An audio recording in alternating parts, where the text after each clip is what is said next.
On today's show, South Africa's Public Service Association, which represents 240,000 workers, has gone on strike over a wage dispute with the country's government. We explore the reasons behind the wage disputes and assess the impact these strikes will have on the country's economy. Staying in South Africa, the country's lawmakers are on the verge of passing a new law which they hope will reduce the corruption and graft that became endemic during Jacob Zuma's time as leader. But will it work? And then Nigeria has a steel mill in Ajaokuta that hasn't produced any steel in a very long time, but the country's government has spent 29.35 billion naira on paying its staff since 2016. We get to also find out what is going on there. Now, these will be our focus this morning. This is Business Edge. I am Lekon Onobanjo, standing in for Tolulope Adeleru Balogun. You're welcome. And we will take you through the African headlines in a bit. Stay with us. We'll get into it in a while.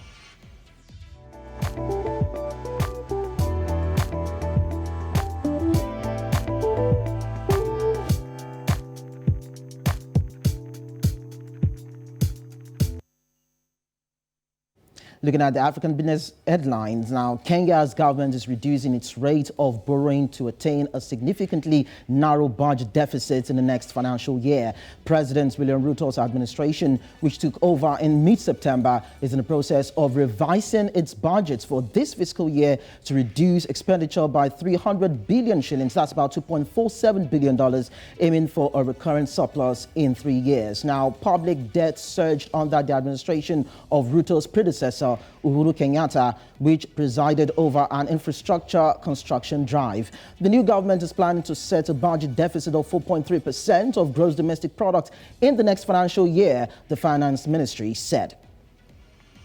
A South African court has overturned an earlier order halting construction of Amazon's new African headquarters in Cape Town after some descendants of the country's earliest inhabitants said the land it would be built on was sacred. In March, the court agreed to halt the project, saying that in the absence of proper consultation, the fundamental rights to culture and heritage of indigenous groups, particularly the Khoi and San First Nation peoples, were under threat. Now, the latest judgment allowing construction to continue by a full bench of the Western Cape's High Court was welcomed by developers of the precinct as a major win for jobs in the popular tourist city, where class and racial divisions endure 3 decades after apartheid ended. Zimbabwe's miners face rising costs and persistent electricity shortages, which will impact the sector's growth prospects next year.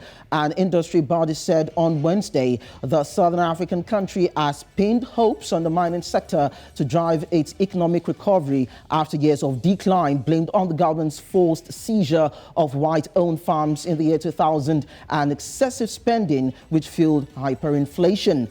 An industry report published by Zimbabwe's Chamber of Mines, which represents the country's major mining firms, says the sector will experience a slower 7% growth next year from a projected 8% this year.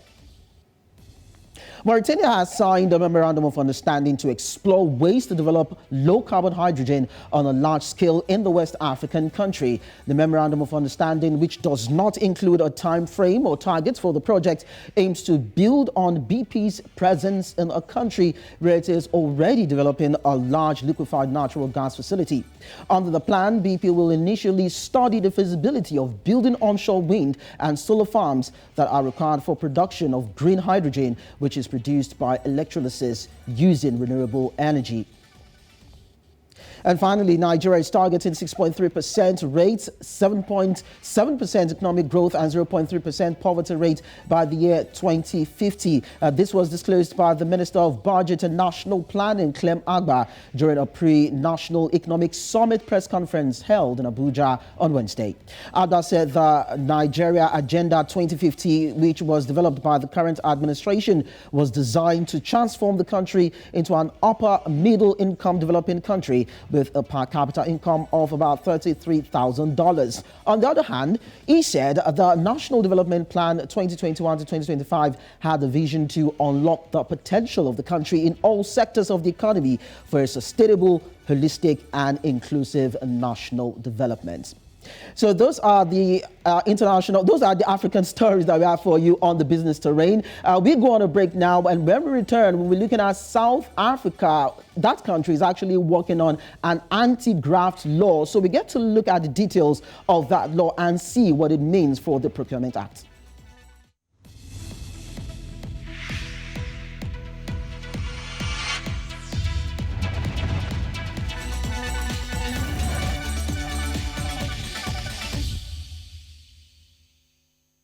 So while we sort out logistics to discuss the anti-graft law in South Africa, we will still stay in South Africa, but then we get to quickly consider the issue that has to do with public workers going on strike. Why is that? Now, public workers in South Africa are on strike and they are demanding for an increase above inflation, but the government is insisting on a 3% rise. Currently, inflation in South Africa is 7.5%. One of the unions, the Public Sector Association, is asking for 6.5%, while the Federation of Unions of South Africa is asking for 10% rise in salaries. PSA has issued a strike notice since October 24, and several meetings had been held between the workers and government, but they have all hit a stalemate. So joining me from Johannesburg, South Africa, is Philisa Nkom. She's an economist, and we get to consider the issue with the strike about to kickstart in South Africa. Thanks for joining us, Philisa.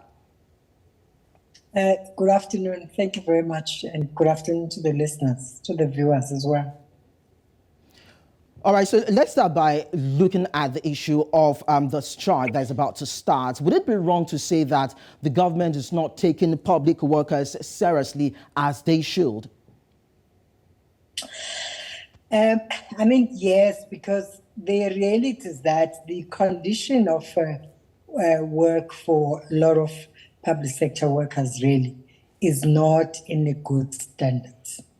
And we've not seen this type of potential strike in a long time. And part of it has to do with the fact that workers have always understood that government is actually not only struggling, but in fact, government had introduced several restructuring plans. So in essence, I know that I said to you in my response, yes, government doesn't seem to be taking workers seriously, but at the same time, government is also confronted with the serious constraints of, fiscal challenges.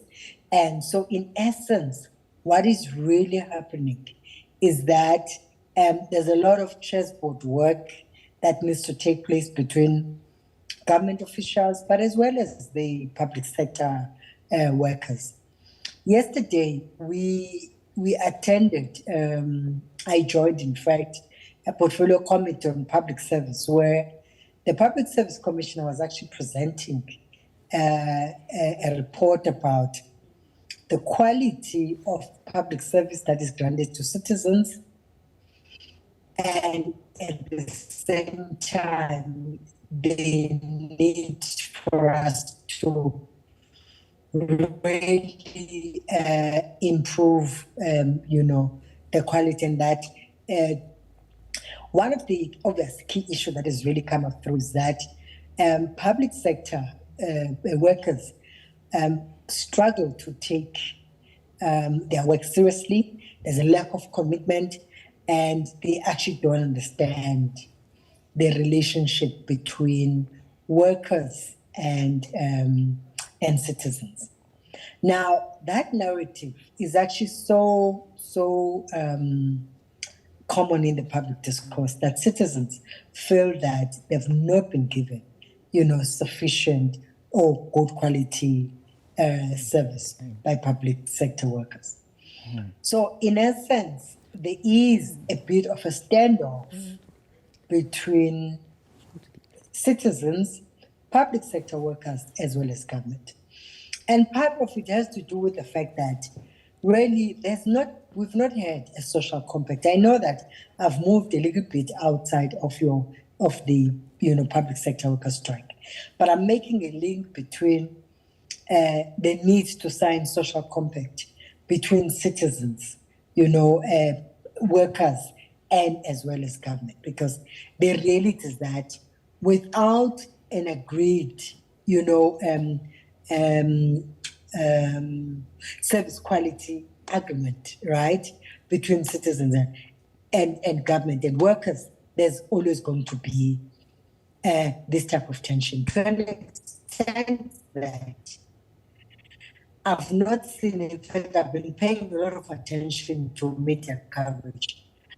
I've not seen a sense of solidarity being extended to public. You know, we support their strike, etc. People are kind of like quite mum, and I think public sectors have really been upfront in terms of saying where do they, what are their challenges, right, and working conditions, and the fact that there are certain occupations that have not been graded, you know, All right. sufficiently. Yeah. In fact, I can. Pelisa, let me just quickly come in there. Sorry to cut you, but then looking at the issue of solidarity and agreements, now PSA is asking for 6.5%, while COSATU is asking for 10% increase in wages. Now, why is there a disparity in these demands from the two unions? That's a very interesting point. I think, firstly, it speaks a lot about the unison that is supposed to be demonstrated by the trade unions, right? So it signals that actually they're not entirely united in as far as what government should be paying. But also the other issue as well, remember also COSATU is also tripartite, is a member of a tripartite alliance with the ANC, and it's possible that there's something that they know which other trade unions actually don't know, meaning that they might know that government can afford, that's why they're looking for 10%. But in any case, it's a common phenomenon, by the way, in the bargaining process and wage demand, where workers would always demand higher wage increases with the hope that government is likely to settle for less, but also in that context, they won't lose money. And I think that COSATU's strategy in particular is to make it sure that they actually don't lose money in the negotiation period. That even if government end up settling for less, and that, by the way, they'll still be able to recover, or they'll be able to still have, you know, sufficient funding in their pockets. All right, Pelisa, picking from what you said there are concerns that the government might not be able to pay or meet up with those kind of payments. And some people are also skeptical that even if they're able to pay and they agree to pay, will they be able to sustain the trend? Of course, because you know that wage rise will continue to happen every now and then. So are there any contingency plans by governments to meet the demands of these workers? So what do you think would happen in between this label? Well, it's still unclear, by the way. And I mean, it's true that to demand 10% and 6%, you know, etc., in the context of high inflation and as well as low growth, amongst the key things is that government is going to scrimp. But obviously, I think governments, you know, workers are going to put more pressure. Already tomorrow, they're already threatening national strike, which is going to be, total shutdown. So obviously, the implications is that they won't, the intention is to really put pressure, but the implication is that there won't be services, you know, because it's police, it's nurses, for example, it's other, you know, public sector workers which fall within the municipal or local government sector, which do refuse collection, which do cleaning of public parks, which provide services in sewer systems, and who does plumbing, you know, services within the municipality. So the reality is that government is going to soon be caught in a crossroad. I don't think there's anyone who's currently clear about what government is going to be doing. Obviously, the message they're sending now is that they are not budging to workers' demands, and that, in fact, they're starting to put up contingency plans to make it sure that there's a clear backup plan. Now, obviously, you know that nurses are actually essential workers, police are actually essential workers. So what it means is that even if, both groups actually, embarks on a public sector strike, the implication would be that they might need to make it sure that there's always a skeleton staff that is left behind. So the reality is that I think everyone else is in a crossroad, and that's why the workers actually want to intensify the strike to put more pressure, and that government should actually come onto the table. All right, talking about putting more pressure, Pelisa. Now, we understand that South African workers have not had their salaries increased in the last 3 years. So why is it that the unions are pushing now? And do they also have the mettle, the strength to be able to follow through and push through in getting their demands? Well, I mean, yes, they do have the strength because they have numbers. That's the first thing. Public sector employs 1.2 workers, right?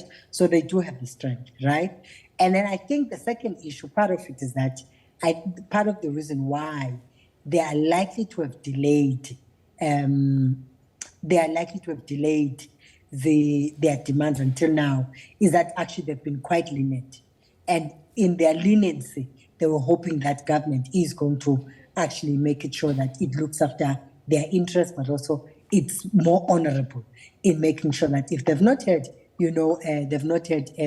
increase for 3 years, and that at least they would be. Unfortunately, of course, they are making their demands at the time where I'm speaking about low growth, for instance, and high inflation, which in fact, by the way, does affect workers, as well, because workers equally are actually affected by high inflation. They're affected by macroeconomic austerity measures. In fact, in the recent budget, the Minister of Finance actually did not intimate any other increases. And that's why they just given that 3% as a sweetener with the hope that the workers are actually going to go away. All right, finally, before I let you go, Pelisa, now the government is hard-headed. The unions are also not backing down. In about a minute or two, where do you think this is heading? No, it's going to head into a